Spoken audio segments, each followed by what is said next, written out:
আসসালামু আলাইকুম ওয়া রাহমাতুল্লাহি ওয়া বারাকাতুহু। আলহামদুলিল্লাহি রাব্বিল আলামিন, নাহমাদুহু ওয়া নুসাল্লি আলা রাসূলিহিল কারীম, আম্মা বাদ। শব্দে শব্দে দর্সে কোরআনের আজ আমরা ঊনবিংশ পর্বে উপনীত হতে পেরেছি। আলহামদুলিল্লাহি রাব্বিল আলামিন। ১৯তম এই পর্বে আজ আমরা শব্দে শব্দে কোরআনের যেই সূরাটি জানব, এর আহকাম, এর শানে নজুল এবং হাদিসের সাথে সম্পর্কিত এই সূরাটির সম্পর্ক, আর সেই সাথে সাথে একাধিক তাফসীর থেকে সংক্ষিপ্ত রূপে কিছু আলোচনা, যা ১ ঘন্টার মধ্যে আমরা ইনশাআল্লাহ শেষ করব। তাহলে ১৯তম পর্বে শব্দে শব্দে কোরআনের আজ আমরা সূরাতুল আসর, কোরআনুল কারীমের এই ছোট্ট সূরাটি তেলাওয়াত এবং এর সাথে সাথে তাজবিদ, তারতিল এবং শব্দে শব্দের অর্থ এবং সেই সাথে সাথে সংক্ষিপ্ত তাফসীর ইনশাআল্লাহ বিইذنিল্লাহ। ওমা তাওফীকি ইল্লা বিল্লাহ, আলাইহি তাওয়াক্কালতু ওয়া ইলাইহি উনীব। শুরু হচ্ছে শব্দে শব্দে দর্সে কোরআনের ১৯তম পর্বে তেলাওয়াত সূরাতুল আসর। আউযু বিল্লাহি মিনাশ শাইতানির রাজীম।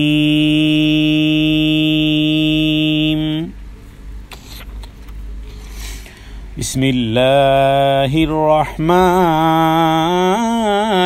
রহিম।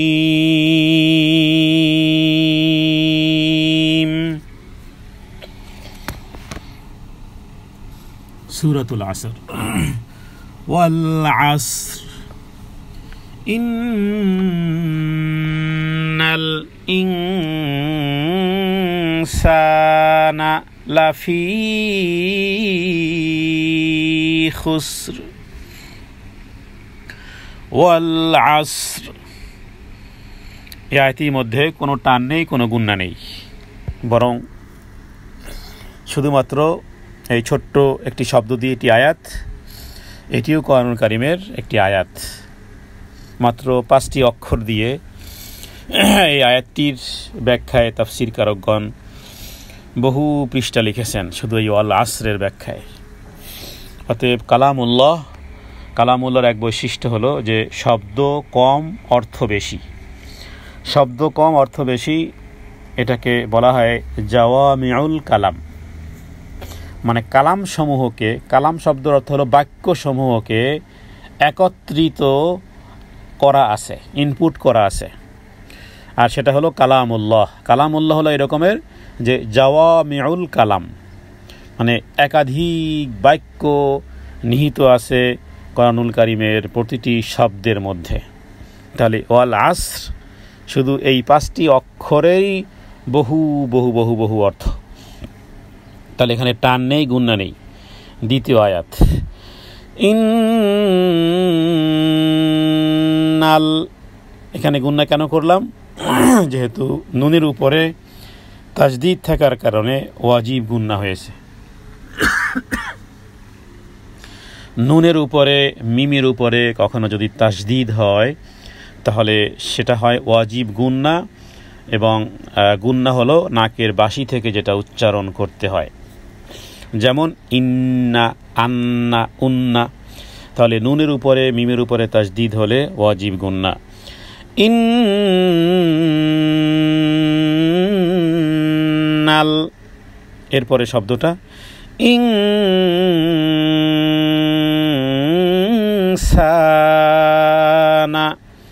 এখানে একটা টান দিলাম, একটা গুণনা করলাম।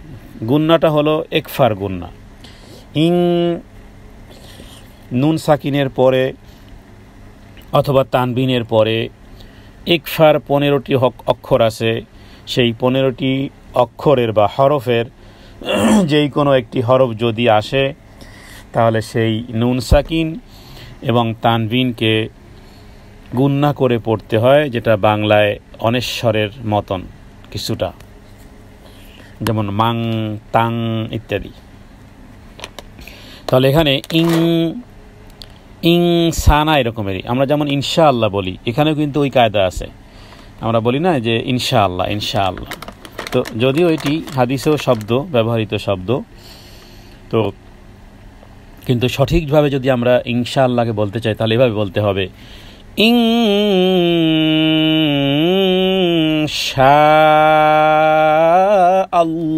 ইনশাআল্লাহ। কারণ ইনশাআল্লাহর মধ্যে দুটি টান আছে, একটা গুন্না আছে। যেহেতু দর্শের মধ্যে অবশ্যই আপনাদেরকে কোথায় টান, কোথায় মদ, কোথায় গুন্না, কোথায় এদগম, কোথায় ইকলাব, কোথায় ইকফা, কোথায় ইজহার ইত্যাদি বিষয়গুলো জানার যেহেতু এই দর্শ। কিন্তু এখানে আমরা তাহলে ওইভাবে ইনশাআল্লাহ কেন বলি না, এটা প্রশ্ন হতে পারে। যে তাজবিদে জানলাম যেহেতু এটা একফা কায়দা, এখানে মধ্যে মুত্তাসিল 3 আলিফ টান, এরপরে আল্লাহর মধ্যে আছে খাড়া জবর, তার মানে এখানে দুটি টান আছে, একটা গুন্না আছে। জি, এর উত্তর হলো যে কোরআনুল কারীম তেলাওয়াতের ক্ষেত্রে তাজবিদ এবং তারতিলের কারণে অর্থ পরিবর্তন হয়ে যায়। কিন্তু হাদিস শাস্ত্রে বা হাদিসের মধ্যে যে সমস্ত শব্দগুলো আছে সেই শব্দগুলো ওর এদিক সেদিক হলেও একটু টানের ব্যত্যয় বা তাজবিদ এবং তারতিলের ক্ষেত্রগুলো ওইভাবে না যেটা কোরআনের ক্ষেত্রে। কারণ কোরআনুল কারীমের ক্ষেত্রে আরও বেশ কিছু বিষয় আছে। সেটি হলো আল্লাহ তাআলা স্পষ্টই করে উল্লেখ করেছেন যে ওয়ারাত্তিলিল কোরআনা তারতিলা, ওয়ারাত্তিলিল কোরআনা তারতিলা, সূরা মুজ্জাম্মিলের মধ্যে আল্লাহ বলেছেন। তো তারতিলটাকে কোরআনুল কারীমের জন্য বাধ্যতামূলক, কারণ তা নাহলে অর্থ পরিবর্তন হয়ে যায়। কিন্তু হাদিসের ক্ষেত্রে যেই শব্দগুলো সাধারণত ব্যবহার করা হয় সেগুলোর রূপক অন্য শব্দও থাকে। কিন্তু কোরআনুল কারীম যেহেতু আরশি, এখানে কোনো শব্দ তো দূরের কথা, জবর এবং জেরের পরিবর্ধন করার অধিকার কোনো সাহাবীরও ছিল না, কোনো রাসূলুল্লাহ সাল্লাল্লাহু আলাইহি ওয়াসাল্লামেরও ছিল না। এমনকি হযরত ওসমান রাদিয়াল্লাহু তাআলা আনহু যখন কোরআন সংরক্ষণের জন্য কপি করা শুরু করলেন, সব কিছুকে একত্রিত করে, কারণ টুকরো টুকরো করে বিভিন্ন জনের কাছে যেগুলো ছিল, একত্রিতকরণের সময়ে সূরা কাহফের মধ্যে একটা ঘটনা এসেছিল যে মুসা আলাইহিস সালাম, খিজির আলাইহিস সালাম যেই এলাকায় গিয়েছিলেন তাদেরকে ইনভাইট করেনি, দাওয়াত দেয়নি। এটা একটা আরবে এটা খুব একটা খারাপ আচরণ ছিল যে একটা মানুষের বাড়িতে মেহমান গেলে তাকে ইনভাইট না করা, দাওয়াত না দেওয়া, এটা খুব খারাপ একটা অভ্যাস। এটা শুধু আরব কেন, এটা প্রত্যেক সুস্থ বিবেক সম্পন্ন মানুষের কাছেই এটা খারাপ যে তোমার বাড়িতে আমি মেহমান হলাম অথচ তুমি আমার কোনো মেহমানদারি করলে না।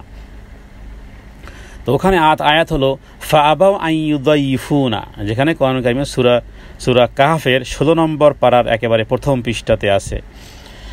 তো যে তাদেরকে পৌঁছলো কিন্তু তারা কোনো রকমের এই দুইজন নবীকে কোনো রকমের ইনভাইট করলো না। তারপরও তারা ওই এলাকার একটা ওয়ালকে তারা ঠিক করে দিয়েছিলেন। তো মুসা আলাইহিস সালাম যখন জিজ্ঞেস করেছিলেন যে তারা কোনো ভালো আচরণ আমাদের সাথে করলো না, আমাদেরকে ইনভাইটও করলো না, অথচ আপনি তাদের জন্য এত কষ্ট করলেন। এরপরে পরবর্তীকালে বলেছিলেন যে এই প্রশ্নই তোমার শেষ প্রশ্ন, আর তুমি চলতে পারবে না। আর সেটা কেন করেছিল? যেহেতু 2 এতিম বালকের ধনসম্পদ মাটির নিচে ছিল, সেটা বের হয়ে যাওয়ার সম্ভাবনা ছিল বিধায় মুসা আলাইহিস সালাম এবং এই খিজির তারা এটাকে ওয়াল করে দিয়েছিলেন যাতে করে বাচ্চারা বড় হওয়ার আগ পর্যন্ত যেন সংরক্ষিত থাকে। যাই হোক, এগুলো সূরা কাহফের 3টি ঘটনা, একটা ঘটনা। তো সেখানে লোকেরা বলল যে কিয়ামত পর্যন্ত মানুষ এই কোরআনুল কারীম পড়বে আর আমাদের এলাকার কথাগুলো জানবে যে আমরা এই রকমের জাতি। তো এক কাজ করেন, আমরা যত সম্পদ লাগে আপনি শুধু এই জবরটাকে জের করে দেন, ফাআবাউকে এই বাউকে আপনি বিউ করে দেন। তাহলে কি হবে? তাহলে মানুষ অর্থ হবে যে তারা ইনভাইট করেছিল, মানে এই এলাকার জনগণ। তো ওসমান রাদিয়াল্লাহু তাআলা আনহু বলেন যে জবরকে জের করার অধিকার, পারমিশন রাসূলুল্লাহ সাল্লাল্লাহু আলাইহি ওয়াসাল্লামের নেই, আর তোমরা এসেছো আমাকে তোমাদের এলাকার সম্পদ দিবে আর আমি জবরকে জের করে দিব। তো যদিও জবর জেরের বিষয়টি পরবর্তীকালে, মানে উচ্চারণের বিষয়গুলো যেহেতু লাহানে কোরাইশি ইতে তেলাওয়াত সাহাবায়ে কেরাম করতে বা তাদের কাছে বিষয়টা স্পষ্ট ছিল যে কোথায় জবর জেরের পরিবর্তনের কারণে অর্থ পরিবর্তন হয়। যদিও জবর জেরের বিষয়গুলো পরবর্তীকালে পাওয়া যায়। আলী রাদিয়াল্লাহু তাআলা আনহু তিনি হাসান দোয়াইলির মাধ্যমে জবর জেরের, কারণ মানুষ যখন ভুল পড়া শুরু করলো কোরআনুল কারীম, তখন এই জবর জেরের আবিষ্কার করা হলো যে আমরা যেভাবে পড়ি যাতে করে অনারবরাও এই জবর জের পেশ ইত্যাদি দিয়ে যাতে করে ওইভাবে পড়তে পারে আমাদের মতন, সেই ব্যবস্থাপনা করেছিল। কিন্তু পরবর্তীকালে ইতিহাসে দেখা যায় যে ইরাকের যেই জালেম বাদশাহ, যাকে হাজ্জাজ ইবনে ইউসুফ বলা হয়, যে বহু সাহাবীকে হত্যা করেছে, তো জবর জের এবং কানুন কারিমের সমস্ত কপির মধ্যে এই জবর জের সন্নিবেশন করার ক্ষেত্রে এই হাজ্জাজ ইবনে ইউসুফেরও ভূমিকা ছিল। তো যাই হোক, এগুলো ইতিহাসের একটা বিষয়। যেমন নাকি কাবা ঘরের বর্তমান যে মডেল যেভাবে করে আছে, এর পিছনে হাজ্জাজ ইবনে ইউসুফের আবারও পুনরায় ভূমিকা ছিল। কারণ আব্দুল্লাহ ইবনে জুবাইর রাদিয়াল্লাহু তাআলা আনহু কাবা ঘরকে ভেঙে বড় করেছিলেন। আর বড় করেছিলেন এই কারণে, যেহেতু তিনি তার সরাসরি তার মুখেই, রাসূলুল্লাহ সাল্লাল্লাহু আলাইহি ওয়াসাল্লাম মুখেই শুনেছিলেন যে হযরত আয়েশাকে বলেছিল যে, হে আয়েশা, আমার মন চায় কাবা ঘরকে আমি ভেঙে আবার বড় করি, যেভাবে করে মক্কার কুরাইশদের সংরক্ষণের সংস্কারের আগে কাবাঘর যেভাবে ছিল সেটা বড় ছিল, 2টা দরজা ছিল, এবং হাতিম নামক জায়গাটা কাবাঘরের ভিতরে অভ্যন্তরীণ জায়গায় ছিল। কিন্তু ওই রাসূলুল্লাহ সাল্লাল্লাহু আলাইহি ওয়াসাল্লামের জন্মের পরপর যেই কাবাঘর সংস্কার করেছিল মক্কার মুশরিকরা, তো সেক্ষেত্রে তাদের কাছে টাকা পয়সা কম ছিল। তারা বলেছিল যে আমরা বেবিচারের টাকা, কুকুর বিক্রির টাকা ইত্যাদিগুলো আমরা কাজে লাগাবো না। তো এটা খুব অল্প পয়সাই হয়েছিল, হালাল পয়সা, মানে তাদের দৃষ্টিতে হালাল এটা, তো অল্প হয়েছিল। বললো যে আমরা তবু হারাম পয়সা লাগাবো না, এই কাবা ঘরে প্রয়োজনে ঘরকে ছোট করে দাও। তো মক্কার মুশরিকরা যেইভাবে ওই আদলে যেটা করেছিল, পরবর্তীকালে রাসূলুল্লাহ সাল্লাল্লাহু আলাইহি ওয়াসাল্লাম সেটা চেয়েছিলেন যে বৃদ্ধি করতে, তো কিন্তু করেননি। বলেছেন যে মানুষ তখন বলা শুরু করবে যে মুহাম্মদ সাল্লাল্লাহু আলাইহি ওয়াসাল্লাম কাবা ঘরটাও চেঞ্জ করে ফেললো। তো আব্দুল্লাহ ইবনে জুবাইর তিনি নিজের মুখে শুনেছেন রাসূলুল্লাহ সাল্লাল্লাহু আলাইহি ওয়াসাল্লামের এই অভিপ্রায়ের কথা, বিধায় তিনি যখন গভর্নর হলেন তখন তিনি নবীজির সেই অভিপ্রায় বাস্তবায়ন করতে গিয়ে কাবা ঘরকে আরও বড় করেছিলেন। তো যখন ঘটনা শুনল হাজ্জাজ ইবনে ইউসুফ, সে এসে আবার ভেঙে আবার ওই আগের মতন করে দিল। তো পরবর্তীকালে মুসলিম শাসকদের কাছে বিষয়টি যখন এসেছিল যে এখন কোনটা রাখবো আমরা, বললো যে না, এইভাবে কাবা ঘর ভাঙ্গা গড়ার একটা খেলায় পরিণত হবে, এর চেয়ে সেই আগে যেভাবে করেছিল স্ত্রী রাসূলুল্লাহ সাল্লাল্লাহু আলাইহি ওয়াসাল্লাম যতক্ষণ দুনিয়াতে ছিলেন, কাবা ঘর যেই আঙ্গিকে ছিল, তো হাজ্জাজ ইবনে ইউসুফ যে ভেঙে আবার ছোট করে দিল, সেই আদলেই এখন পর্যন্তই রয়ে গেছে কাবা ঘর। তো যাই হোক, আমরা দ্বিতীয় আয়াতে যেটি বললাম যে কোরআন কারীমকে টেনে মাদ গুন্না তাজবিদ এবং তারতিলের সাথে পড়তে হবে। তাহলে দ্বিতীয় আয়াত আমরা তেলাওয়াত করেছি, ইন্নাল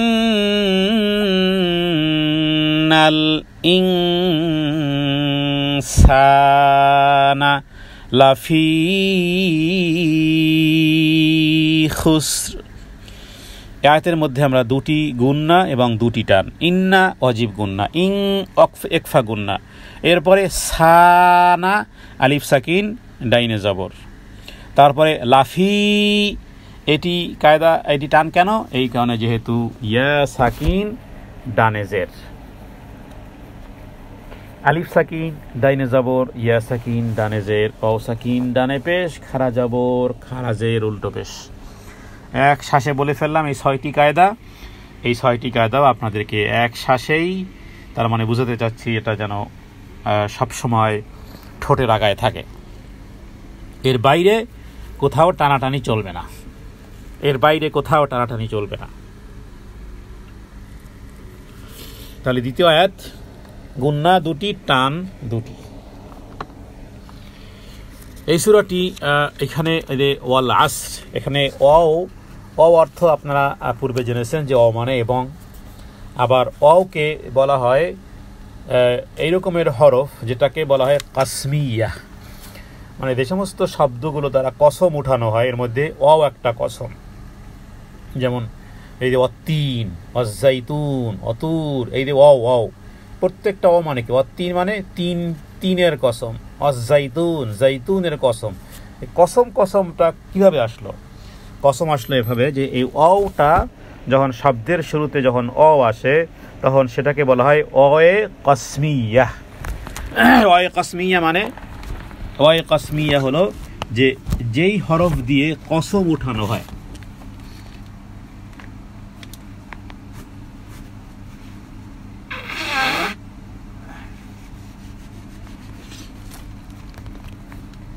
জি দুঃখিত।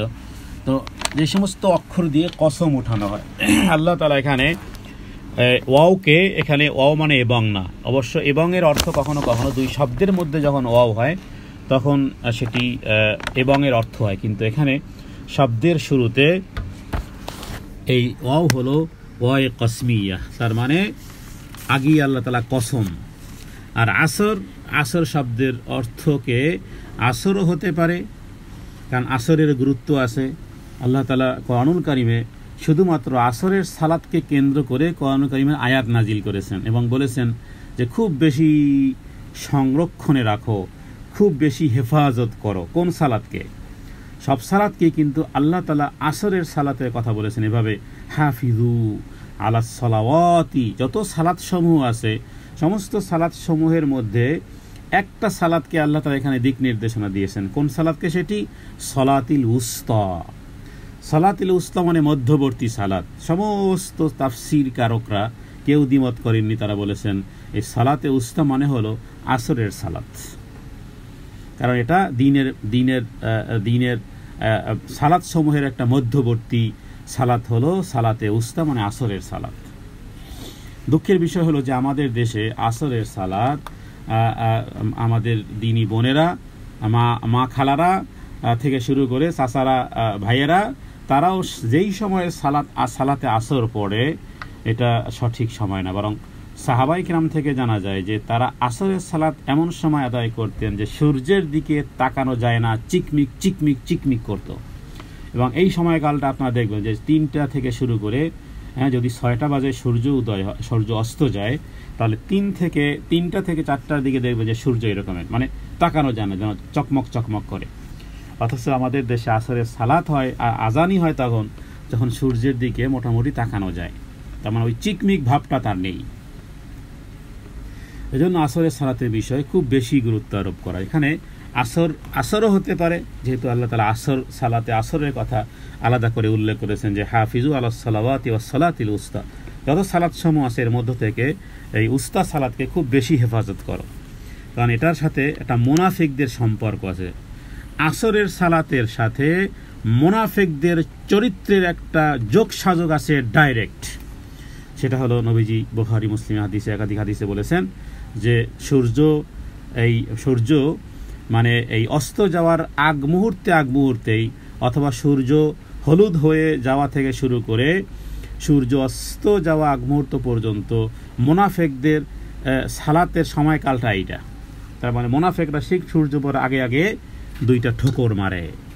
কোনো হাদিসে এইভাবে আছে যে তারা এই রকমের ঠোকর মারে যে খুব মানে সময় চলে যাচ্ছে।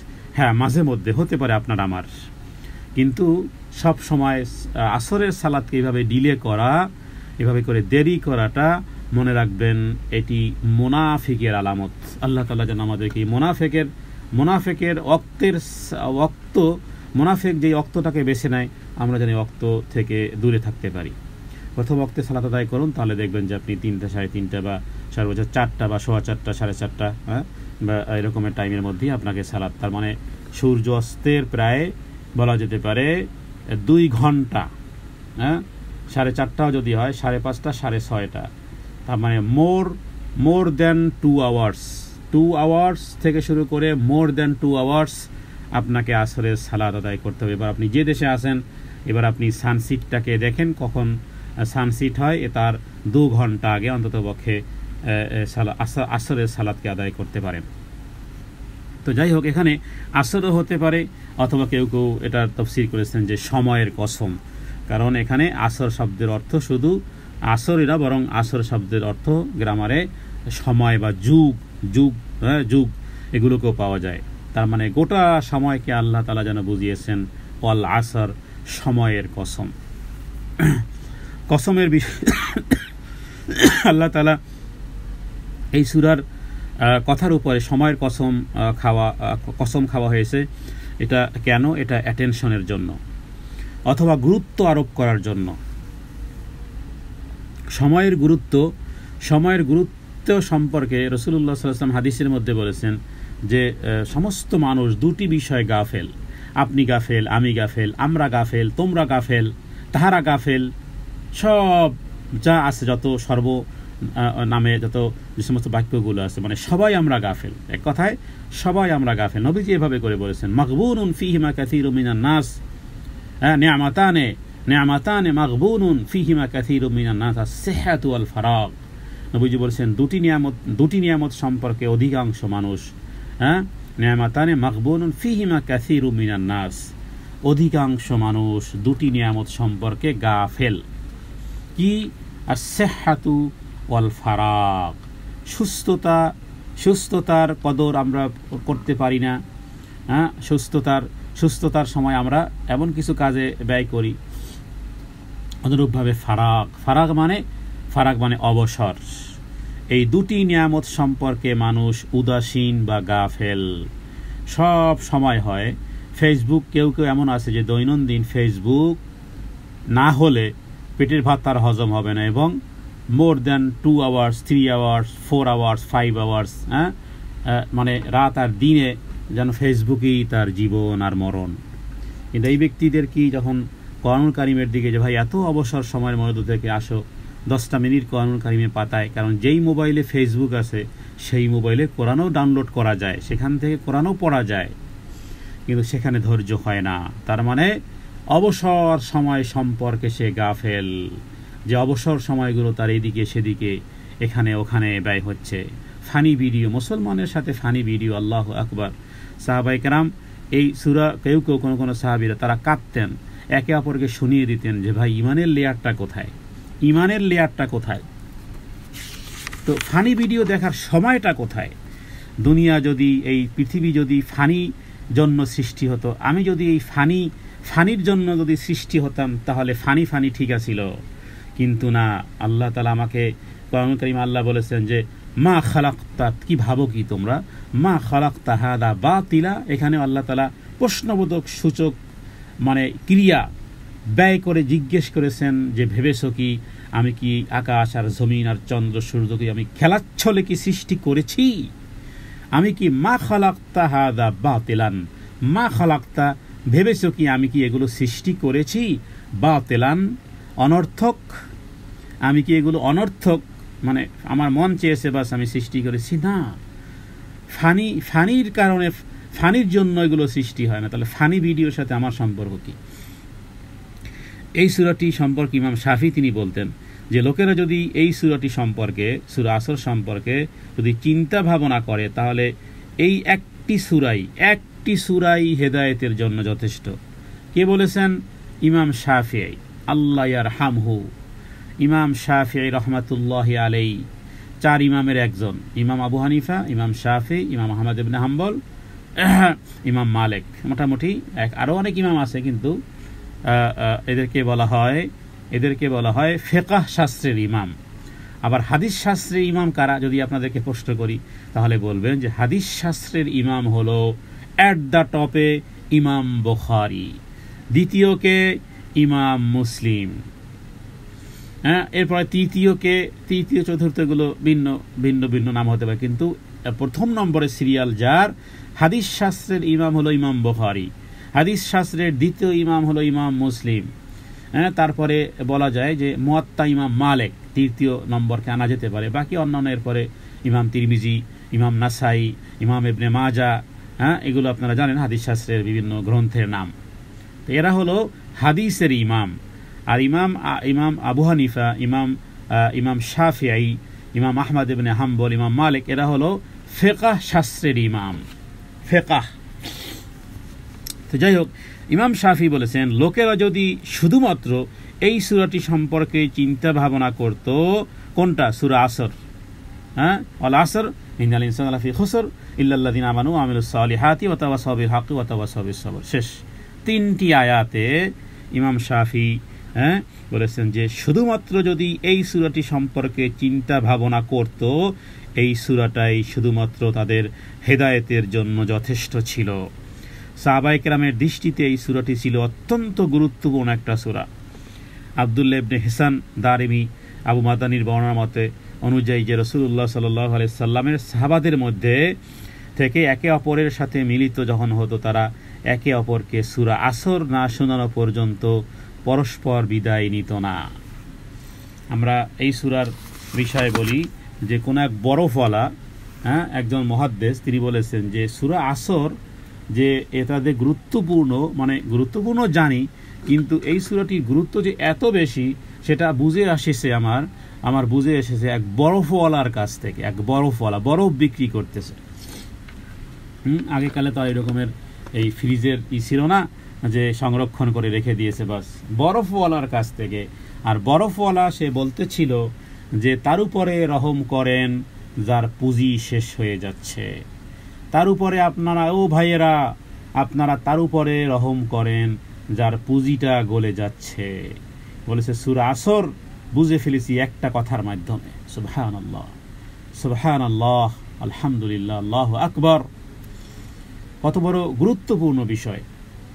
একজন বরফওয়ালা চিৎকার করতেছে তার পুঁজির উপরে রহম করেন আপনারা, কারণ আপনি যার পুঁজিটা গলে যাচ্ছে, পুঁজি গলে গেলে কিছুই আর বিক্রি হবে না, কারণ সব পানি হয়ে গেছে, পুঁজি পানি হয়ে গেছে।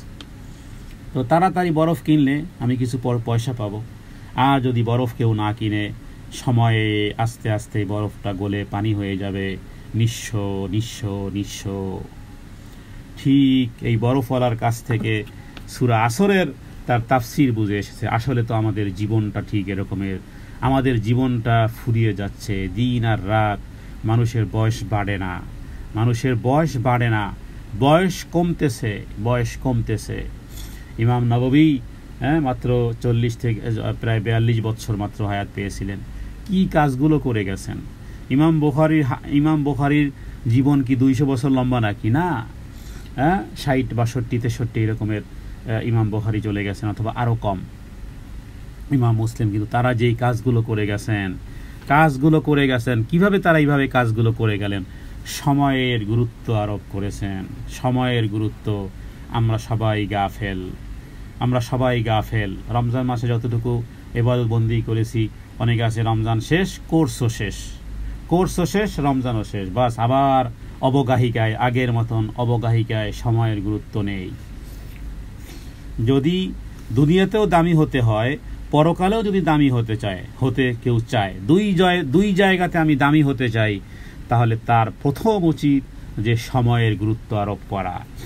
সময় যেন অবহেলায়, সময় যেন এমন কোনো কাজে ব্যয় না হয়। মানুষের জীবনের সবচেয়ে দামি হলো সময়। 1 মিনিটে জান্নাত কামানো সম্ভব। 1 মিনিটের গুরুত্বের উপরে আমার 40টি দর্স আছে আলহামদুলিল্লাহ, যে 1 মিনিটে কি করা যায়। অনেক আগে রেকর্ডিং করেছিলাম, যদি কারো সম্ভবপর হয় তো সেই দর্শগুলো শোনা যেতে পারে। 1 মিনিটের গুরুত্ব, জীবনের 1 মিনিটের গুরুত্ব, এই নামে আমি প্রায় 40টি দর্শ করেছিলাম, এবং এর মধ্যে 1 মিনিটে যে সমস্ত তাসবিহ তাহলিলগুলো করা যায় সেগুলো আলোচনা করেছিলাম। তো আসলে জীবনের 1 মিনিটের গুরুত্ব বহু উপরে। আত্মহত্যা মহাপাপ কেন? কারণ সেখানে নিজের জীবনকে ধ্বংস করা হয়েছে, অথচ 1 মিনিট দিয়ে আমার রবকে সন্তুষ্ট করা যায়। তো যাই হোক, এখানে আল্লাহ তাআলা সেই বিষয়গুলো এনেছেন যে যেই সমস্ত সময়গুলো চলে গেছে, অতীতকে আর আমরা কখনোই ফেরত পাবো না। বলা হয় যে পানির স্রোত আর সময় যেটা চলে গেছে তো চলে গেছে। যেই সালাতের সময়গুলো চলে গেছে সেগুলো আর রিটার্ন আসবে না, অ্যাগেইন আসবে না, ভিন্নটা আসবে। যেই ফজর চলে গেছে সেই ফজর আর আসবে না। সামনে হায়াত থাকলে আর একটা ফজর পেতে পারি, আর একটা জোহর পেতে পারি, আর একটা আসর পেতে পারি, আর একটা মাগরিব পেতে পারি, আর একটা এশা পেতে পারি, কিন্তু যেটা চলে গেছে সেটা আর আসবে না। আল্লাহ তাআলা বলছেন লিকুল্লি উম্মাতিন আজাল, প্রত্যেকের জন্য সুনির্দিষ্ট সময় আছে।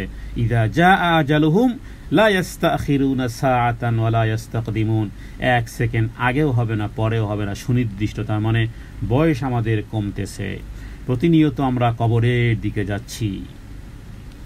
অতএব সময়ের গুরুত্ব আরোপ করার মাধ্যমে বুঝিয়েছেন আল্লাহ তাআলা যে মানুষ কসম খাওয়া হয়েছে সময়ের কসম, যুগের কসম। হে মানুষ, তোমাদের উপর দিয়ে যে সময়গুলো যাচ্ছে সেগুলোর কসম খেয়ে আল্লাহ বলতেছেন তোমরা কিন্তু ক্ষতিগ্রস্ততার মধ্যে আসো। ইন্নাল ইনসানা লাফি খুসর, তার মানে মানুষ ক্ষতির মধ্যে আছে। তাহলে ওয়াল আসর শব্দের অর্থ মানে এক শপথ, আর আসর শব্দের অর্থ হলো মহাকালের, সময়ের কসম বা কালের শপথ বা কসম, যুগের বা সময়ের। ইন্না শব্দের অর্থ হলো নিশ্চয়ই, ইনসান শব্দের অর্থ হলো মানুষ। তাহলে নিশ্চয়ই মানুষ। লাফি, ফি মানে আমরা আগে বলেছিলাম ফি মানে মধ্যে, মিন মানে থেকে, আলা মানে উপর, এগুলো কোরআন কারিমে অধিক ব্যবহৃত শব্দগুলো। তাহলে লাফি মানে লা মানে লাম দ্বারা বোঝানো হয় তাকিদ, লাম মানে তাকিদ মানে অবশ্যই, অবশ্যম্ভাবী, অবশ্যই। এই যে অবশ্যই করতেছি, এটা কি থেকে আসলো অর্থ? লামের মাধ্যমে। লামের অর্থ হলো এটা। ফি মানে মধ্যে, তার মানে অবশ্যই মধ্যে। খুসর শব্দের অর্থ হলো ক্ষতি, তার মানে নিশ্চয়ই মানুষ, নিশ্চয়ই সকল মানুষ। আমি, আমরা, তুমি, তোমরা সবাই, নিশ্চয়ই সকল মানুষ ক্ষতিগ্রস্ততায় নিপতিত। অবশ্যই মানুষ ক্ষতির মধ্যে ডুবে আছে। এই ডুবে আছে কথাটা ওইভাবে বলা যেতে পারে, কারণ লাফি মানে ওর মধ্যে ইন্টার হয়ে আছে, ক্ষতির মধ্যে ইন্টার হয়ে আছে। মানুষ, নিশ্চয়ই মানুষ ক্ষতির মধ্যে ডুবে আছে। তাহলে অবশ্যই এই কথা আসলো লায়ের মাধ্যমে, আর ফি হলো মধ্যে, তার মানে ক্ষতির মধ্যে। খুসর মানে ক্ষতির মধ্যে সমস্ত মানুষ, নিশ্চয়ই সকল মানুষ ক্ষতির মধ্যে ডুবে আছে। তাহলে বাঁচতে চাই, ক্ষতি থেকে বাঁচতে চাই। তাহলে তৃতীয় আয়াতে আল্লাহ তাআলা ওই বিষয়টি বলেছেন যে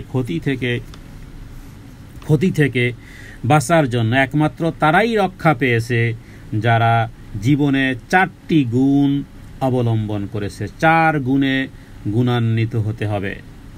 এক হলো ঈমান, দ্বিতীয় হলো সৎ কাজ, পরস্পরকে হকের উপদেশ দেওয়া এবং একে অন্যকে সবর করার উপদেশ দেওয়া। আল্লাহ তাআলার এই বাণী সুস্পষ্টভাবে জানার জন্য প্রতিটি অংশের উপরে পৃথকভাবে চিন্তা করা উচিত। স্টাম্পিং 4টা নিতে হবে। তাহলে আমানুর স্টাম্পিং আছে কিনা, ও আমিলুস সলিহাতের স্টাম্পিং আছে কিনা, অথবা সবিল হাক্কের স্টাম্পিং আছে কিনা, অথবা সবিল সবরের স্টাম্পিং আছে কিনা। কারণ প্রত্যেক ব্যক্তির জন্য এটা ম্যান্ডেটরি। এই 4টি জিনিস অবশ্যই প্রত্যেক ব্যক্তিকেই অর্জন করতে হবে।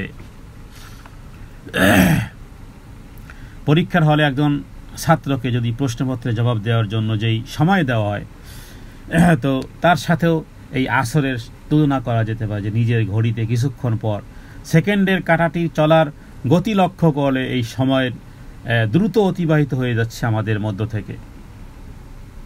অথচ একটি সেকেন্ডও কিন্তু একটা সময়ের বিরাট অংশ। আমরা এই যে কথা বলতেছি, এখানে এই রেকর্ডিং হচ্ছে, এখানে টাইমিং উঠতেছে 1 2 3 4 5, এই যে সেকেন্ডগুলো চলতেছে, এটা এই আসরেরই অংশ। আপনার আমার জীবনে যতটুকু আসর আছে, আপনার আমার জীবনে যতটুকু হায়াত আছে, কে কখন চলে যাবে, যাওয়ার তো কোনো সিরিয়াল থাকে না, আসার সিরিয়াল থাকে। আমার বাবা আগে জন্মগ্রহণ করেছে, আমার বাবার আগে দাদা জন্মগ্রহণ করেছে, দাদার আগে আবার পরদাদা জন্মগ্রহণ করেছে, কিন্তু যাওয়ার ক্ষেত্রে কোনো সিরিয়াল নেই। দাদা বেঁচে আছে, নানা বেঁচে আছে, নাতি ছটফট করে মরে গেছে, যাওয়ার সিরিয়াল নেই। তাহলে আপনার আমার জীবনের যতটুকু আসর আছে, প্রতিটি সেকেন্ড আমাদের জীবনের সময়ের বিরাট একটা অংশ। একটি সেকেন্ডে আলো কত যায় আপনারা জানেন? 1,86,000 মাইলের পথ অতিক্রম করে। আলোর গতি কত? আলোর গতি হলো 1 সেকেন্ডে আলো কত দূরে যায়? 1,86,000 মাইল। হেঁটে যেতে কতদিন লাগবে? জীবনই শেষ। 1,86,000 মাইল দ্রুত যায় 1 সেকেন্ডে আলো। তাহলে এই যে সেকেন্ড, তো এই যে আমরা জানতে পারলেও আল্লাহ তাআলার রাজ্যে এমন অনেক জিনিস থাকতে পারে যা এর চাইতেও দ্রুত গতি সম্পন্ন। যদিও বৈজ্ঞানিক গবেষণায় 1 সেকেন্ডে আলো কত দূর যায় আমরা জানতে পেরেছি। তো এই কারণে সময়ের সবচেয়ে যে গুরুত্ব আরোপ করবে, সে দুনিয়াতেও কোনো ব্যক্তি যদি সাকসেস হতে চায় সময়ের গুরুত্ব আরোপ করতে হবে, পরকালের ক্ষেত্রেও। তাহলে ক্ষতিগ্রস্ততা থেকে বাঁচতে এবং নিজেদেরকে আল্লাহ তাআলার এই যে ক্ষতিগ্রস্ততা থেকে বাঁচার জন্য 4টি জিনিসের উপরে খুব বেশি সময় দিতে হবে। সেটি হলো ঈমানের কথা আল্লাহ তাআলা প্রথমে বলেছেন, এরপরে সৎ কাজের কথা বলেছেন। ঈমান হলো এক, এরপরে সৎ কাজ, এরপরে আমলে সলে অথবা সবিল হাক্কি অথবা সবিল সব, এগুলো মনে করুন 0 0 0। তাহলে একের পরে আমরা যদি 3টি শূন্য পাই তাহলে 1000 হয়ে গেল। কিন্তু এক ব্যতীত শূন্যের যেমন কোনো গুরুত্ব থাকে না, ঠিক অনুরূপভাবে এক হলো ঈমান। ঈমানকে মজবুত করা। ইল্লাল্লাযীনা আমানু, যারা ঈমান এনেছে।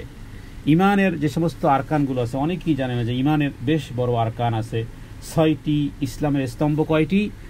ইসলামের স্তম্ভ হলো 5টি। এর মধ্যে কালিমা, এরপরে সালাত, এরপরে যাকাত, তারপরে সিয়াম, এরপরে ইসলামের স্তম্ভ 4th নম্বর হলো সিয়াম। কিন্তু আমরা নামাজের সাথে রোজাকে নিয়ে এসেছি।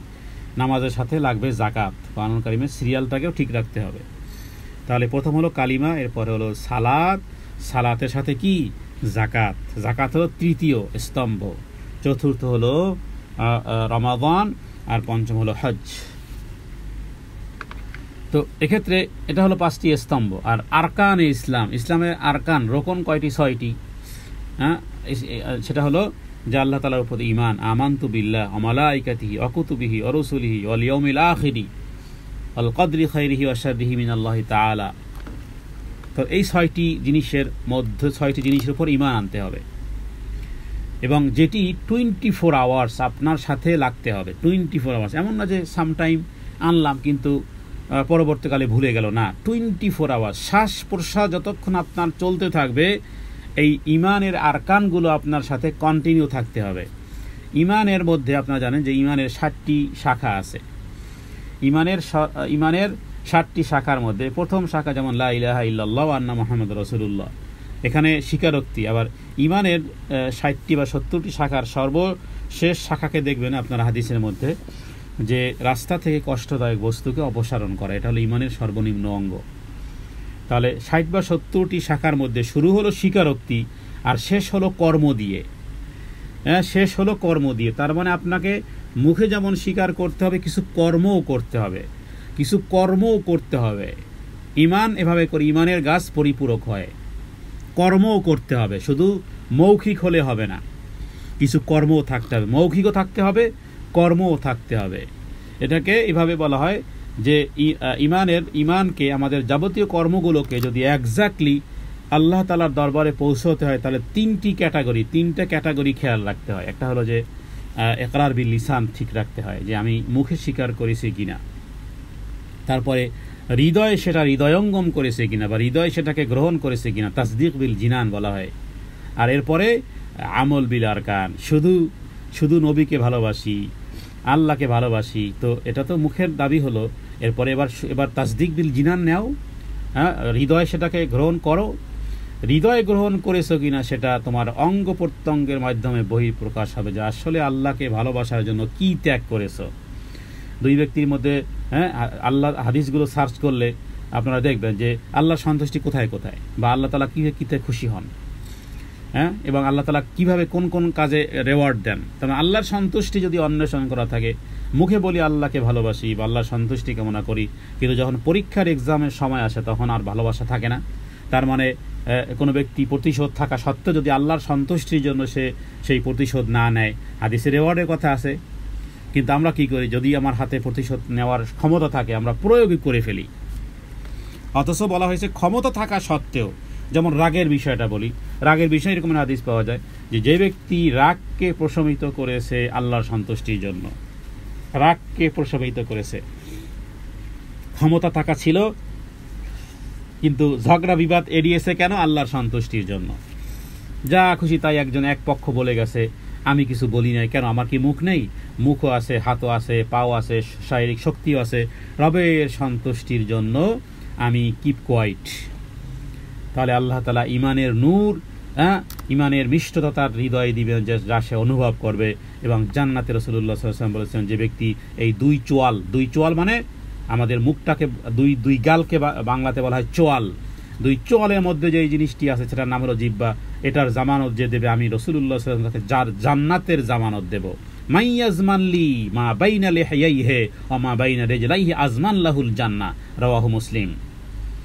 তো আপনার চোয়াল তো আছে, জিহ্বা আছে বলতে পারেন, কিন্তু বলেন নাই কেন? বোবা আপনি, বোবা না। ওই যে আল্লাহর সন্তুষ্টির জন্য, ঠিক আছে যা বলে বলুক, চুপ, কোয়াইট, এত সোজা। পরীক্ষা এলো, পরীক্ষার স্থান। তো যখন তিন জিনিসের সমন্বয় হবে, এক হলো ইকরার বিল লিসান, 2 তাসদিক বিল জিনান, 3 আমল বিল আরকান, কর্মে সম্পাদন করতে হবে। এগুলো ঈমানের সাথে সম্পৃক্ত সূক্ষ্ম বিষয়গুলো। তাহলে ইল্লাল্লাযীনা আমানু, এই যে বললাম ঈমান এনেছি, এবার তার ঈমান যদি এনে থাকো তাহলে আমিলুস সালিহাত, এবার সারাদিন সার্চিংয়ে থাকো যে আমলে সালেহ কি। ফল কাটতে যাও, দেখো এটা আমলে সালেহ কি। ওয়াশরুমে যাও, আগে জানো আমলে সালেহ কিভাবে হবে, আমার ওয়াশরুমে যাওয়াও আমলে সালেহ কিভাবে হবে। একজন জেলে তার উদ্দেশ্যই থাকে মাছ ধরা, সে মাছ কেমন বা সে পানি কেমন সেটা দেখার বিষয় না, তার সার্চিংয়ে থাকে মাছ ধরা। তাহলে একজন ইমানদার সম্প্রদায় সব জায়গাতে খুঁজবে আমলে সালেহ কি। আবার আমলে সালেহের বিপরীত কি, আমলে সালেহকে খেয়ে ফেলে সেই জিনিসগুলো কি, সেগুলো জানা।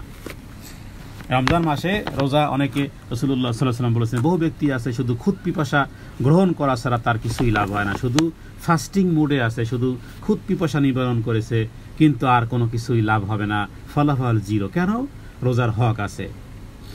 এমনকি বলা হয়েছে কেউ যদি ঝগড়া বিবাদ করতে আসে শুধু এতটুকুই বলবে, আনা সায়েম, আমি রোজাদার, শেষ, আমি রোজাদার, এই কারণে আমি তোমার সাথে ঝগড়া বিবাদ করতে পারবো না। এগুলো হলো আমলে সালেহ। তাহলে মানুষকে ক্ষতিগ্রস্ত থেকে বাঁচার জন্য প্রত্যেক ব্যক্তিকে যেই চরিত্র গ্রহণ করতে হবে সেটি হলো যে প্রথম গুণ হলো ঈমান। প্রথম গুণ হলো ঈমান।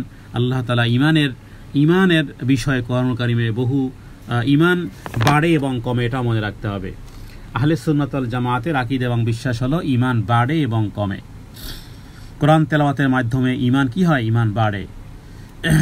আল্লাহ এবং আল্লাহ রাসূলের কথা শ্রবণের মাধ্যমে কি হয়? ঈমান বাড়ে। এই ঈমান বাড়ার এই কাজগুলো আমাদের করতে হবে।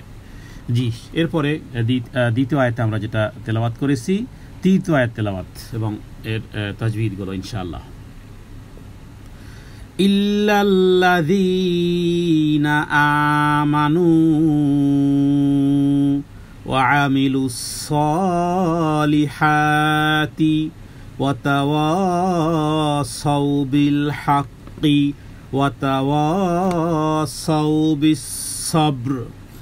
ইল্লাল্লাযীনা, ইল্লা টান নেই, আল্লাযীনা ইয়া সাকিন ডানেজের, ইল্লাল্লাযীনা। আমানু, আয় টান আছে এখানে খারা জবরের কারণে, আর আমানু এখানে টান হলো ওয়াও সাকিন ডানে পেশের কারণে, আমানু। এরপরে ওয়া আমিলুস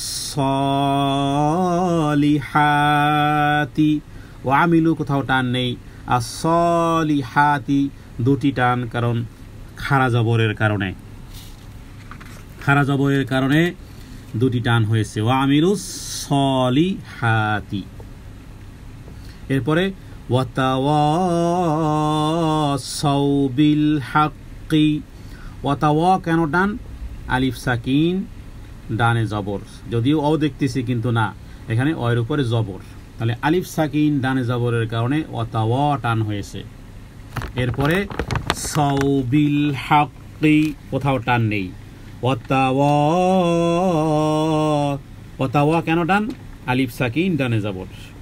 ওয়া তাওয়াসাউ বিস সাবরি, ওয়া তাওয়াসাউ বিল হাক্কি ওয়া তাওয়াসাউ বিস সাবরি, এই এখানে মাত্রই দুটি টান, মানে ওয়া তাওয়ায় শুধু টান, ওয়া তাওয়া দুই ওয়া তাওয়ায় টান, আলিফ সাকিন ডানে জবরের কারণে।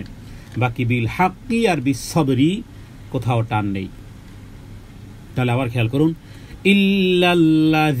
ইল্লাল্লাযীনা আমানু, আমানুতে দুটি টান, ওয়া আমিলুস সলিহাতি দুটি টান, ওয়া তাওয়াসাউ বিল হাক্কি একটি টান, ওয়া তাওয়াসাউ বিস সাবর একটি টান। ইল্লা শব্দের অর্থ হলো, এটাকে আরবিতে বলা হয় হরফে ইস্তিসনা, যেমন লা ইলাহা ইল্লাল্লাহ। তাহলে লা ইলাহাকে হরফে ইস্তিসনা দ্বারা আলাদা করা হয়েছে। ইল্লাল্লাহ আল্লাহ ব্যতীত। ইল্লা শব্দের অর্থ হলো ব্যতীত হয়, ইল্লা শব্দের অর্থ ছাড়াও হয়, ব্যতীত বা ছাড়া। এটাকে দুই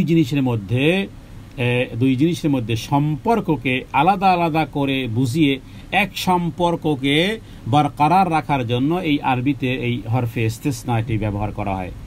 যেমন লা হাওলা ওয়ালা কুওয়াতা ইল্লা বিল্লাহ, ইল্লা হলো হরফে ইস্তিসনা। তার মানে লা হাওলা ওয়ালা কুওয়াতা, ইল্লার এই সাইডের যত শব্দ আছে এই সবগুলোকে মানফি করে। মানফি মানে না করে, অস্বীকার করে।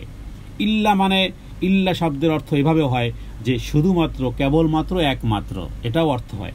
তাহলে লা ইলাহা ইল্লাল্লাহ ওই রকমের। লা ইলাহা ইল্লাল্লাহ মানে সত্য কোনো মাবুদ নেই, একমাত্র, শুধুমাত্র, কেবলমাত্র আল্লাহ ব্যতীত। তো এই যে শুধুমাত্র, কেবলমাত্র, একমাত্র, এই যে কথাগুলো বললাম, এটা কোত্থেকে বললাম? ইল্লা শব্দের দ্বারা। ইল্লা শব্দটাকে আপনারা লিখিত রাখতে পারেন, এটাকে আরবিতে বলা হয় হরফে ইস্তিসনা। হরফে ইস্তিসনা তার মানে পূর্বের বিষয়গুলোকে নাকচ করে দিয়ে ইল্লার পরে যে শব্দটা আসে সেই শব্দটাই একমাত্র থাকে। যেমন ইন্না দীনা ইনদাল্লাহিল ইসলাম, মানে ইসলাম ব্যতীত আর অন্য কোনো ধর্ম নেই। তাহলে ধর্ম একমাত্র, ধর্ম শুধুমাত্র, কেবলমাত্র, একমাত্র ইসলাম, এর বাইরে আর কোনো ধর্মের চিহ্ন নেই, ইসলাম স্বীকার করে না। এগুলোকে ইল্লা দ্বারা ব্যবহার করা হয়, যেভাবে করে লা ইলাহা ইল্লাল্লাহ। তো এখানে আল্লাহ তাআলা ইল্লা দিয়ে বুঝিয়েছেন যে ইল্লার আগে যেগুলো আছে যে অবশ্যই সেটা অবশ্যম্ভাবী, তার মানে মানুষ অবশ্যই ক্ষতিগ্রস্ততার মধ্যেই থাকবে, তবে তারা নয়, শুধুমাত্র, কেবলমাত্র, একমাত্র তারা নয়, যারা। তাহলে ইল্লা দিয়ে এই কথাটাকে বোঝানো হলো। আল্লাযীনা মানে যারা, ওই যে ইল্লার পরে বললাম যে এবার তারা নয়, বা শুধুমাত্র, কেবলমাত্র, একমাত্র, অনলি ওয়ান, তারা নয়, যারা। আল্লাযীনা মানে যারা। এরপরে এবার এটা ডিটেলস শুরু হচ্ছে যে আমানু, যারা ঈমান এনেছে রবের উপরে, ওয়ামিলুস সলিহাত, ওয়াও মানে এখানে এবং, এখানে কিন্তু ওই অল আসরের মতো নয়, শব্দের শুরুতে যখন আসবে ওয়াও তখন সেটা কসমিয়া হয়, আর এখানে ও মানে এবং। ওয়া আমিলু, আমালা ইয়ামালু মানে কি বলি না আমরা, আমল করি মানে কিছু করি, ডু সামথিং। ওয়া আমিলু মানে এমন কিছু করেছে। তো কি সেগুলো? সলিহাত, সৎকর্ম। কারণ যদি আমরা বলি আমিলু শার মানে খারাপ কর্ম করেছে, আর যদি বলি আমলু সালেহ তার মানে সৎকর্ম। আমরা যেমন ঈদের সময় আমরা একটা কথা কিন্তু পরস্পরকে বলতে পারি বা বলা উচিত যে ঈদ মোবারক বলা যাবে, তবে তাকাব্বালাল্লাহু মিন্না ওয়া মিনকুম সালিহাল আমাল। এই যে সালিহাল আমাল, তাহলে আমল দুই ধরনের হয়, আমলে সালেও হয়, আবার আমলে শারও হয়। খারাপ কর্মকে বলা হবে আমলে শার, আর ভালো কর্মকে বলা হবে আমলে সালেহ। নবীজি যখন মিরাজে যান তখন রাসূলুল্লাহ সাল্লাল্লাহু আলাইহি সাল্লামকে আদম আলাইহিস সালাম, এরপর ইব্রাহিম আলাইহিস সালাম যারাই ইস্তেকবাল করেছেন তখন বলেছেন হে ইবনুস সালেহ। ইবনুস সালেহ মানে কি? ইবনু মানে ছেলে, সালেহ মানে সৎকর্ম, হে সৎকর্মের সন্তান। আল্লাহু আকবার। এর দ্বারা নবীদেরকে ইঙ্গিত করা হয়েছে, কারণ আমাদের বাবাকে আদম আলাইহিস সালাম তিনি সৎকর্মশীল ছিলেন। আমরা যদি সৎকর্ম হই তাহলে আমরাও হব ইবনুস সালেহ, আমরাও হব ওই বাবা মার সন্তান, নেককার বাবা মার সন্তান। এখানে নেককার দ্বারা সালেহ মানে নেককার বা আমলে সালেহ, সৎকর্ম বলা যেতে পারে, সৎকর্মকারীর সন্তান, এটাকে বলা ইবনুস সালেহ। রাসূলুল্লাহ সাল্লাল্লাহু আলাইহি ওয়াসাল্লামকে এই সম্বোধন কিন্তু মিরাজে করা হয়েছিল, সমস্ত নবীরা তারা বলেছেন। তো এখানে প্রথমত ও আমিলুস সলিহাত, ও আমিলু মানে করা, সলিহাত মানে সৎকর্ম। তাহলে আমরা যদি শুধু বলি আমল করি, যদিও আমরা এই শব্দটিকে ব্যবহার করা হয় ভালো কাজের ক্ষেত্রে, কিন্তু খারাপ কাজের জন্য আমলকে বলা হয় করা। কিন্তু যদি বলি আমলে সালেহ তাহলে কথা ঠিক আছে, কারণ আমলের সারও হতে পারে, আমলের সারও হতে পারে। তো এখানে আল্লাহ তাআলা আমলে সালেহ উল্লেখ করেছেন যে তারা নয় বরং যারা সৎকর্ম সম্পাদন করে। তাহলে আলহামদুলিল্লাহ আমরা ঈমান এনেছি আল্লাহ তাআলার উপরে, এবং আমলে সালেহ সারা জীবন করতে হবে। অনেকে এই বিষয়গুলো নিয়ে দ্বন্দ্ব হয়েছে, পূর্বের কেউ কেউ বিভ্রান্ত পর্যন্ত হয়েছে, বলেছে ঈমান আনলেই বাস যথেষ্ট। আর কিছু হাদিস আছে যেখানে নবীজি বলেছেন যে কেউ যদি লা ইলাহা ইল্লাল্লাহ পড়ে মানে ঈমান আনে তাহলে সে জান্নাতে যাবে। তার মানে আমলে সালেহ যদি না করে তাহলে কি হবে বলেন? এখানে তো আল্লাহ তাআলা 4টি স্টাম্পিংয়ের কথা বলেছেন, আমলে সালেহ যে করতে হবে।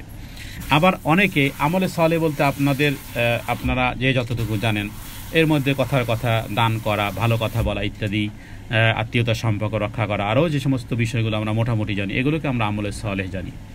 একজন ব্যক্তি সালাত আদায় করে, ঈমান এনেছে, কিন্তু আমলে সালেহকে সে ছোট মনে করে।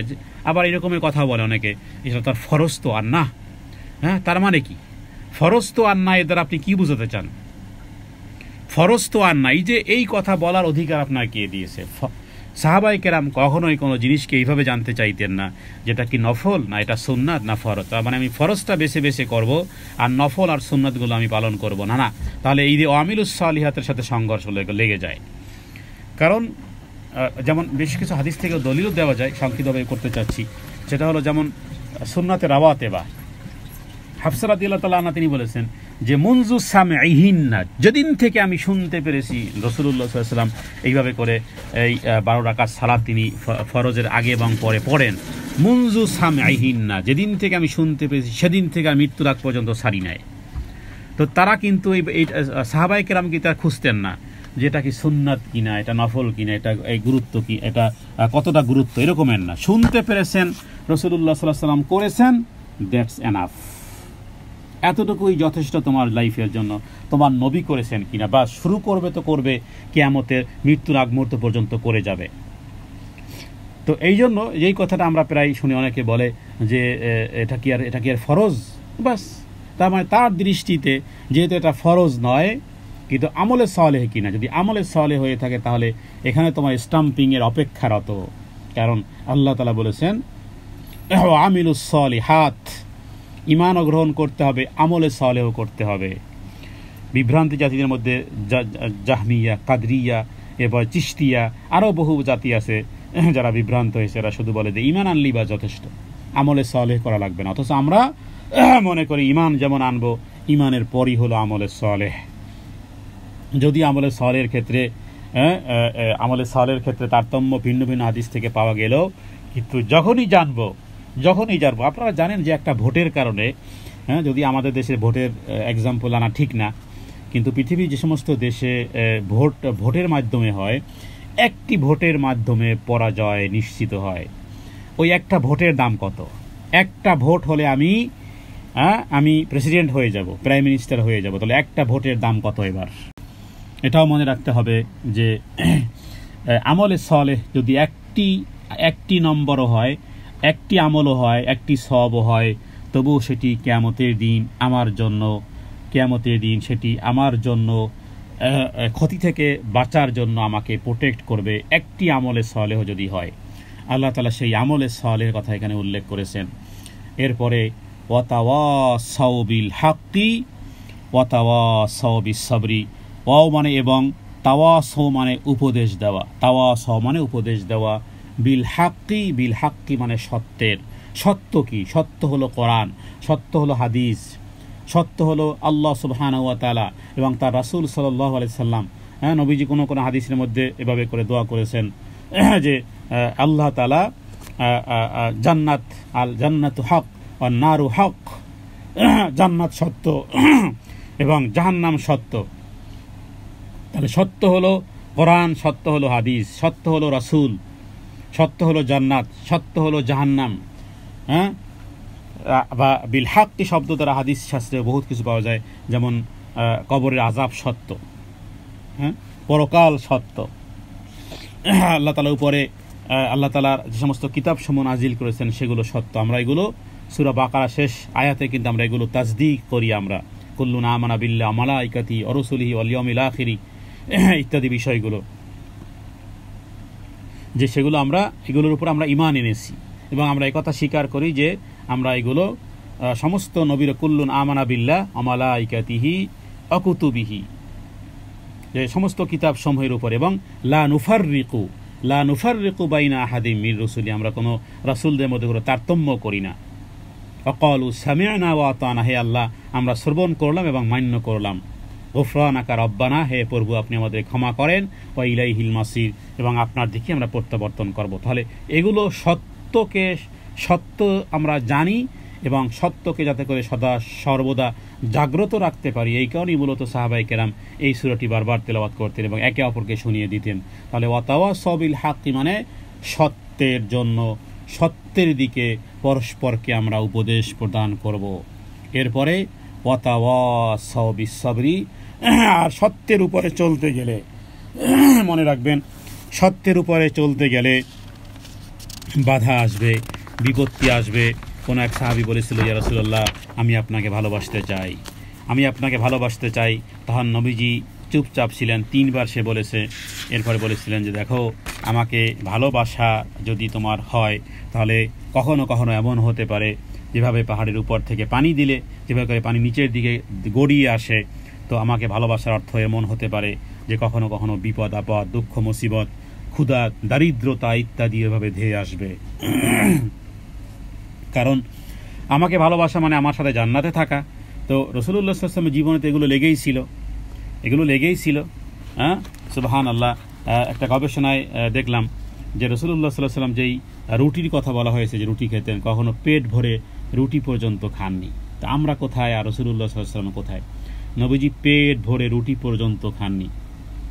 ডাক্তার জাহাঙ্গীর কবিরের একটা প্রোগ্রামে দেখলাম যে একজন ব্যক্তি বলতেছিল যে বিষয়টা শেয়ার করার মতন, যে তিনি তো রুটি খেতেও নিষেধ করেন শারীরিক সুস্থতার ক্ষেত্রে। তো তার একটা ব্যাখ্যা দিলেন এই কারণে যে রাসূলুল্লাহ সাল্লাল্লাহু আলাইহি ওয়াসাল্লামের সময়কালে যেই রুটি খাওয়া হতো, যেই গমগুলো ছিল, সেটা যেমন ছিল কোনো আর্টিফিশিয়াল নয়, যেমন অরিজিনাল ছিল। তারপরে সেগুলোকে আবার যেই পেশা হতো সেটা একটা কুলিং সিস্টেমে পিষা হতো, তারপরে সেটাকে ওইভাবেই আটা বানানো হতো, যেটা মোটা আকারে ছিল। কিন্তু এখন আমরা যে রুটি খাই সেই রুটির সাথে ওই গমের রাত দিনে ব্যবধান। তো যেহেতু যেখানে আপনার বিভিন্ন রকমের বিষয় উপাদানগুলো ব্যবহার করা হয়, তারপরে সেটা হিট মেশিনে সেটা পাউডার করা হয়, যার মাধ্যমে তার মধ্যে সুগার এসে উপস্থিত হয়।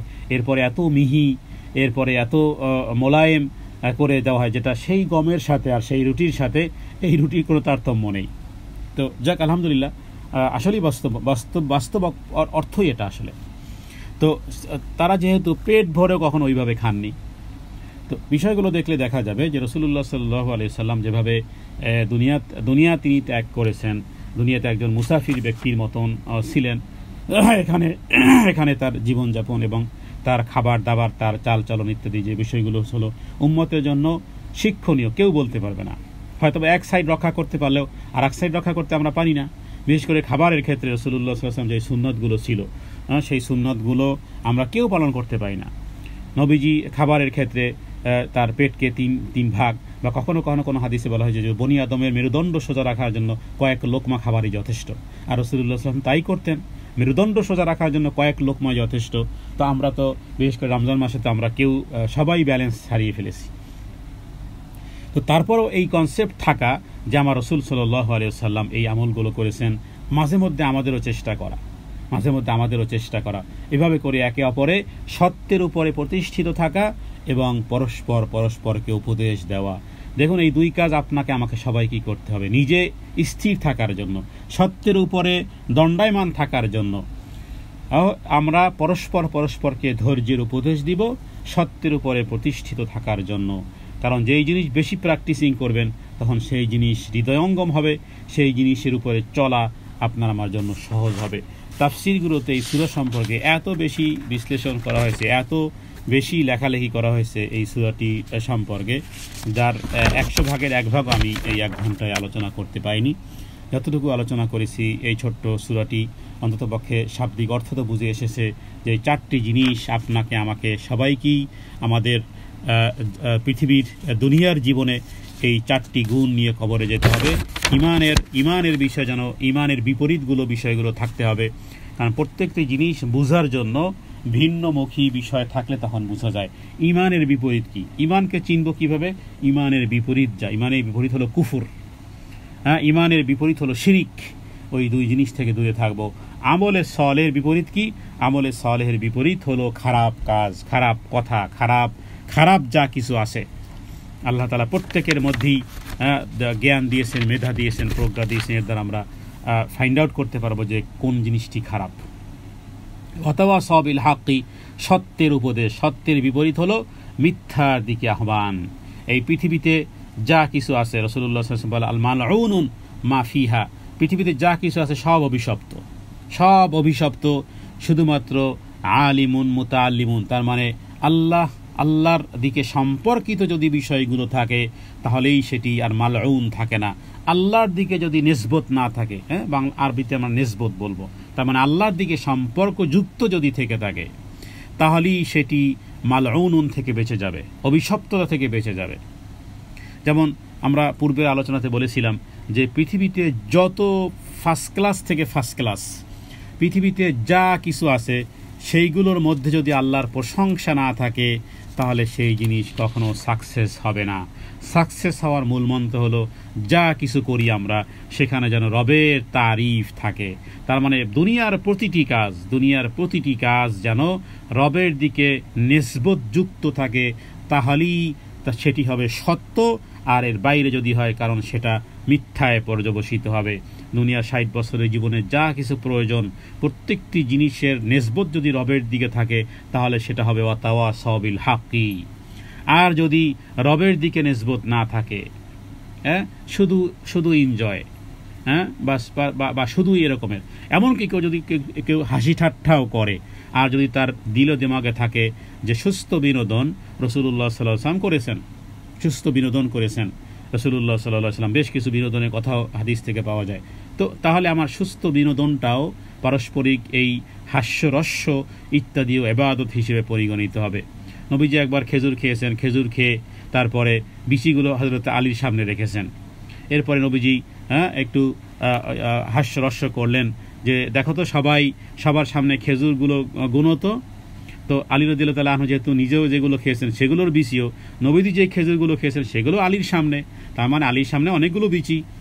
তো আলী রাদিয়াল্লাহু তাআলা আনহু তিনি বুঝতে পারলেন রাসূলুল্লাহ সাল্লাল্লাহু আলাইহি ওয়াসাল্লামের এই হাস্যরস্য বিষয়টি। হযরত আলী বললেন যে কামালিয়াত তো তার, যিনি বিচি শুদ্ধ খেয়েছেন, তার মানে যেহেতু নবীজির সামনে কোনো বিচিই নাই, নবীজির বিচিগুলো তো হযরত আলী রাদিয়াল্লাহু তাআলার সামনে, খেজুরের বিচিগুলো। নবীজি কি বলেছিলেন যে সবার বিচিগুলো দেখো তো কে কত বেশি খেয়েছে। আর হযরত আলী টের পেয়েছেন যে আমার সামনে এত বিচি কেন, তার মানে নবীজির খেজুরের বিচিও আমার সামনে।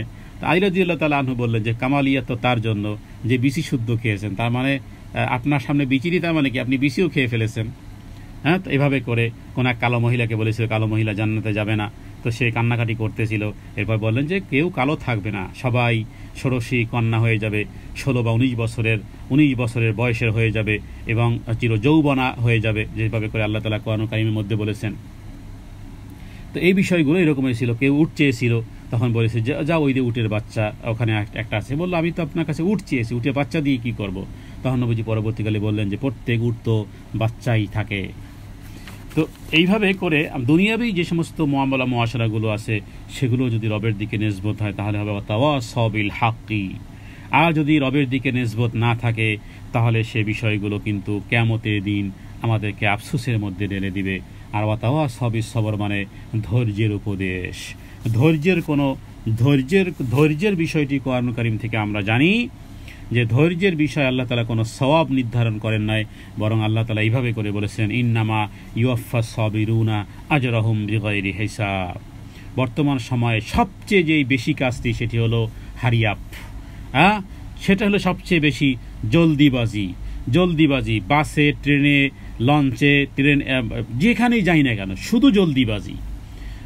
সব জায়গাতে আপনি খেয়াল করে দেখবেন এই যে ওয়াতাওয়াসাউ বিস সবর, এই সবরের গুণ আমাদের মধ্যে নেই বললেই নেই। একেবারে মনে হয় এই অনুবীক্ষণ যন্ত্র দিয়েও যদি দেখা হয় তা মনে হয় না যে আমাদের মধ্যে সবর আছে।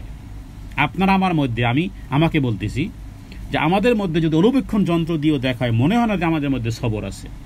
সবর কোথাও নেই, গাড়িতে উঠতে নেই, বাড়িতে নেই, ঘরে নেই, বাড়িতে নেই, অফিসে নেই, আদালতে নেই, মসজিদে তো নেই, মসজিদে তো আরও গেছে গা, মসজিদের সালাত থেকে সবর আগেই বিদায় হয়ে গেছে। পারলে দরজা ভেঙ্গে বের হওয়ার উপক্রম হয়। কখন সালাতটা আসসালামু আলাইকুম রহমতুল্লাহ হবে, তাড়াতাড়ি পারলে মসজিদ থেকে বের হতে পারলেই বাসি। এটা শুধু মসজিদই না, বাসে বলেন, হ্যাঁ, সব জায়গাতে, গাড়িতে, ঘরে, অফিসে, আদালতে সবর বলতে নেই। অথচ রাসূলুল্লাহ সাল্লাল্লাহু আলাইহি ওয়াসাল্লাম বলেছেন, আল আজিলু মিনাশ শাইতান, জলদিবাজি শয়তান থেকে প্রকাশ পায়। আল্লাহ তাআলা কোরআন কারিমে কন্ডেম করেছেন, ওয়াকানাল ইনসানু আজুলা, মানুষ বড় জলদিবাজি, মানুষ বড় জলদিবাজি, তার মানে এখনই চাই, এখনই দিলাম, এখনই চাই। হ্যাঁ, এই যে জলদিবাজি, এটাই স্বভাব আপনার আমার মধ্যে আছে। আজ থেকে ওকে গলা টিপে ধরে রাখবেন, জলদিবাজি চলবে না। আল্লাহ তাআলার কাজগুলো কিন্তু এইভাবেই, দোয়া করি, দোয়া ক্ষেত্রেও জলদিবাজি, আরে দোয়া করলাম কেন কবুল হলো না। অথচ জলদিবাজি আল্লাহ তাআলা পছন্দ করেন না, কারণ এটা হলো শয়তানের কাজ।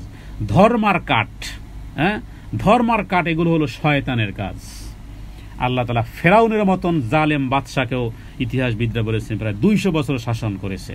আমরা বলি যে ধরে না কেন, হয় না কেন, করে না কেন, হ্যাঁ, আল্লাহ কিভাবে সহ্য করে? হ্যাঁ, আল্লাহ তাআলাই তোমার এই ম্যাজিস্ট্রেট আর এই বদমেজাজি দারোগার মতো নয়। আল্লাহ তাআলা মহলত দেন, আল্লাহ তাআলা ছাড় দেন, ছেড়ে দেন না। আল্লাহ তাআলা ছাড় দেন, ছেড়ে দেন না। আল্লাহ তাআলা ছাড় দিবেন। 200 বছর সময় দিয়েছিল ফেরাউনকে, কিন্তু কি ছেড়েকে দিয়েছিলেন? ছেড়ে দেন নাই। অতএব আপনি আমি ছাড় পেয়ে গেছি, কিন্তু আল্লাহ তাআলা ছেড়ে দেবেন না। কিন্তু আজ থেকে সবরের গুণ, ধৈর্যের গুণ, সব জায়গাতে সবরের গুণ, সব জায়গাতে ধৈর্যের গুণ রাখতে হবে। জলদিবাজি করাই যাবে না। আল্লাহ তাআলার কাছে প্রার্থনা করি, হে আল্লাহ, এই মহান এই সূরার মধ্যে তুমি যে সমস্ত গুণগুলো বান্দার কাছে মাতলুব করেছো, হে আল্লাহ, এই গুণগুলো তুমি আমাদেরকে দান করো। আল্লাহ, এই গুণে গুণান্বিত হওয়ার আগ মুহূর্তে পর্যন্ত মালাকুল মউত যেন আমাদের শিয়রের কাছে না আসে। আল্লাহ, সূরাতুল আসরকে ভালোবাসি, সূরা ইখলাসকে আমরা ভালোবাসি, গোটা কোরআনুল কারীমকে ভালোবাসি, কিন্তু সূরা ইখলাসকে ভালোবাসি কারণ এখানে তুমি তাওহীদের কথাগুলো বলেছো। সূরা আসরকে ভালোবাসি, এখানে তুমি আমাকে সতর্ক করেছো।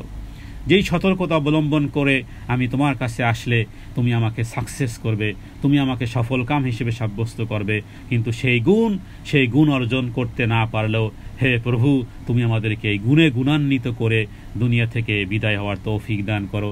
সূরা আসরের মধ্যে যে ইমানের যে বলয় তুমি দিয়েছো, সূরা আসরের মধ্যে সৎকর্মের যেই ফরম্যাট তুমি দিয়েছো, সূরা আসরের মধ্যে সত্যের এবং ধৈর্যের যেই উপদেশ আমাদের জীবনের সাথে ওতপ্রোতভাবে লেগে আছে, আল্লাহ, মৃত্যুর আগ মুহূর্ত পর্যন্ত এই মহান দুটি গুণ যা তুমি নবীদেরকে এই দুটি গুণ বেশি করে দিয়েছিলে।